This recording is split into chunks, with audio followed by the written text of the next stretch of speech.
Bogor siang itu tidak terlalu terik. Banyak kendaraan berlalu lalang, pedagang yang berjualan, ditambah kunjungan wisatawan luar Bogor yang membuat suasana Bogor sangatlah hidup. Namun tidak dengan bangunan tua di Jalan Merdeka. Seakan tidak peduli dengan kebisingan yang terjadi di luar, bangunan itu masih kokoh berdiri meski jarang memiliki pengunjung. Tulisan Museum Perjuangan terpampang jelas di depan gedung. Memiliki lahan yang cukup untuk mobil yang ingin parkir, memiliki ciri khas yang memperlihatkan bahwa bangunan tersebut sudah sangat berumur. Suasana yang dirasakan pun berbeda, lebih damai dan sunyi. Oh boleh ya, ya terima kasih ya dengan kehadiran Ade untuk menambah wawasan datangnya ke Museum Perjuangan Bogor ini. Bogor itu kalau kita cerita sangat indah, luas dan bermakna ya. Bogor tidak hanya Bogor, walaupun ini letaknya di kota Bogor, tapi Bogor punya teritorial dan wawasan yang sekarang jarang diketahui sama anak-anak yang disebut Presiden Bogor adalah wilayah 2. Terdiri dari Bogor, Sukabumi, Cianjur, Depok, ya Banten saat itu ya, Kerawang. Gitu.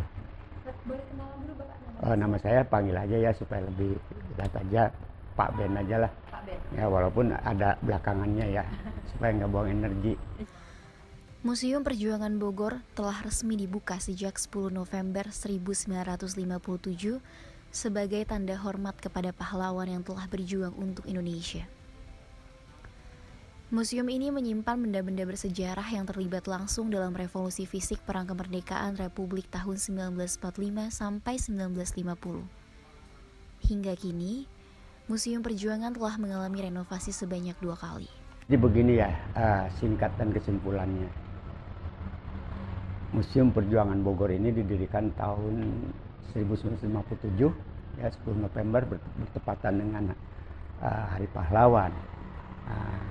Setelah pasca pertempuran semua ya, setelah itu ya tahun 57 berkumpullah para pejuang yang dimanapun tadi berada di daerah yang dikatakan Kesenian Bogor mendirikan museum ini ya. Nah jadi segala sesuatunya mereka lah yang mengupayakannya. Terus dari mana lagi? Di saat itu kan kita belum ada kenormalan ya, apalagi para pejuang di saat itu. Ya di mana punya uang.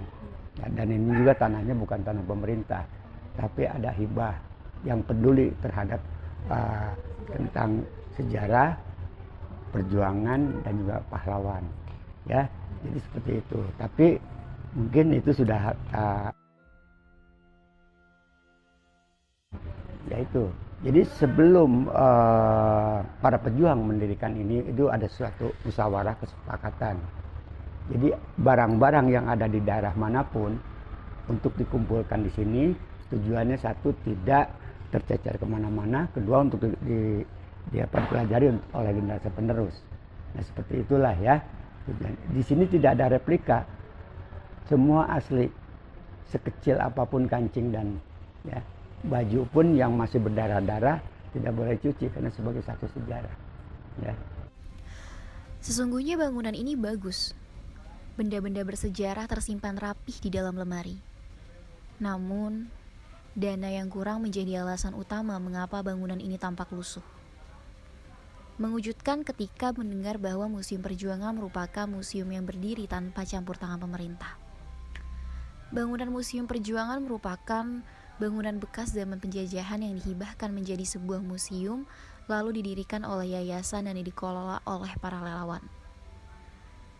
Museum Perjuangan kini memiliki 7 staf yang bekerja secara sukarela untuk membersihkan dan menjaga area museum. Nah, saya sendiri di sini sebagai sukarelawan, saya tidak digaji. Oh, sukarelawan berarti? Ya, jadi artinya kita membayar dulu yang paling urgen, bayar listrik tiap bulan, bayar air dan itu operasional ya, kebersihan dan lain-lain. Kalau ada lebihnya baru. Terkadang balance ya udah bagus ya, terkadang juga ada kekurangan. Ya, dari kita lah kekurangan itu untuk menutupi. Sebenarnya ada yang kebersihan, ada yang apa ya. Nah. Kalau staf sendiri ada berapa Pak sampai saat ini? Ya? Saat ini staf Staf ya biasa 7 ya. 7. Tapi kenapa tidak hadir? Karena kan ini belum aktif ya, masih pasif setelah adanya COVID. Hampir 2,5 tahun kan. Nah, mungkin ada juga bertanya, dari mana? Sedangkan anak-anak atau publik tidak boleh masuk saat itu selama 2,5 tahun. Iya kan? Nah, pasti why-nya banyak ya, ribuan why dari mana dan mana. Tapi dengan kebesaran Yang Maha Kuasa, kita yakin apapun ya, kita sampai saat ini masih berjalan ya, walaupun masih pasif ya, belum aktif benar ya. Seperti itulah. Coba 2,5 tahun. Sedangkan pengeluaran ini minimalnya seharinya itu sebulannya itu kurang lebih 3 juta lebih. Selama 2,5 tahun berapa puluh juta. Dari mana? Itu Allah yang menunjukkan segala sesuatu. Ya. Saya sedih, tapi bukan untuk saya. Tembok bangunan putih. Sayang, sebagian dinding telah diselimuti bercak coklat. Pojok-pojok ruangan yang dipenuhi jaring laba-laba dan tampak debu tersebar di mana-mana. Plafon yang bolong dan belum sempat diperbaiki. Pengelolaannya mengalami kesulitan karena sempat tutup 2,5 tahun sebab COVID-19. Tanpa asupan dana dari pemerintah, Museum Perjuangan hanya mengandalkan dana yang didapatkan dari pengunjung serta kotak peduli museum yang terletak di depan pintu masuk. Oh, itu kan mungkin para ahli warisnya saat itu ya mengetahui bahwa ini apakah bapaknya, orang tuanya ya, itu seperti itu ya. Iya, iya, satu. Kalau untuk perawatannya sendiri Pak, boleh? Perawatannya ini punya jadwal tersendiri ya. Dan kembali yang tadi, kita pun apa di dalam satu pengelolaan ini sesuai dengan kemampuan yang ada.